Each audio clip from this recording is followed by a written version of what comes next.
Let's get a quick take on the closing of the iconic Patsys Inn Italian restaurant on Navajo Street this week. Denver's oldest Italian eatery surprised restaurant goers when they arrived at the 95-year-old business for lunch on Tuesday. Eric Sonderman, political analyst. I have to admit, this hit me personally. This was one of the last bastions left in what I think has been known for a long time as an Italian part of town. But at this point, except for Mark Carmel Church, it's hard to pick out why. What was your reaction with the news? Well, my first reaction is it feels weird to be sitting here. You talk about the iconic Patsys. I'm trying to sit in the iconic Patty's seat, so we'll do the best we can here today. No, it took me by surprise as well. I was always more of a Pagliacci's guy down the street from Patsy's than a Patsy's guy, and I mourned that closing, I don't know, 3 years ago or something like that. It is a piece of Denver history that has gone away, is withering away. We have plenty of restaurants serving kale and arugula, and I'm sure it will be replaced by one more kale and arugula joint, but something is being lost here. Yeah, I'm not looking forward to any more street tacos at this point.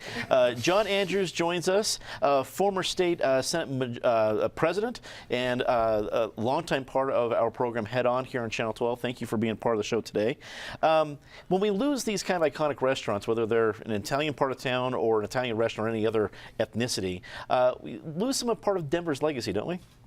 Yeah, we do, and I missed ever eating at Patsy's, Dominic, so an era has closed and I didn't participate in it. I had that similar experience of going up to the Power restaurant in the Denver Tech Center, Cool River Cafe at Bellevue and 25 for a lunch date the other day. Pulled on the door and it was locked, and apparently they were closed down for not paying their rent. So time moves on. I can't buy my hardware at Hugh M. Woods or my skis at Gart Brothers anymore. Hugh M. Woods, I have not heard that for a long time. That's a good reference. John Bowman joins us, journalist with 5 Points News and longtime contributor to Denver media.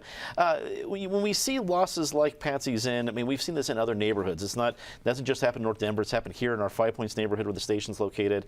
What happens to Denver when we lose iconic places like this? Well, I think for one thing, you know, the people that used to make those places what they were and the food that came out of them, that's what's going to be missed. You know, the camaraderie that you got going to those places. I mean, where else would you get to see those pictures of the huge giant boxer on the wall over the bar and things like that, you know?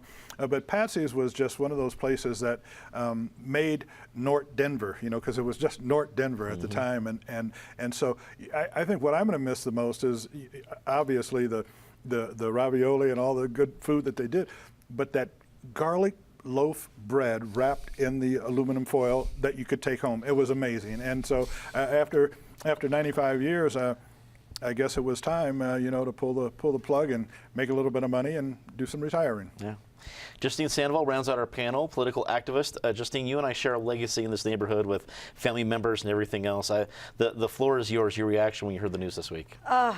I have to hold back tears. Like, as a North Side girl, born and raised in Northwest Denver, I'm not surprised.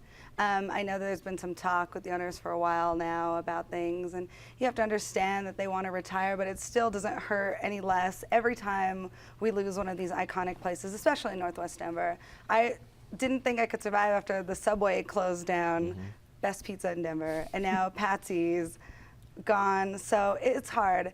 It's really hard as a Denver native and as someone who grew up in the North Side with my Italian and Irish and Mexican friends in the neighborhood to see a lot of these places close down. But I mean, what can you do? You know, times change, and you know, people need to retire as well, and the neighborhood keeps changing, and it's heartbreaking. But I think as long as Chubby's stays open on 38th, I'll be all right. It's the last anchor. Yeah, I know what you mean. Chubby's and the bakery on 32nd Rosellas's. As long as those are around, then we'll be all right. If not, it might really go down for me then. Exactly.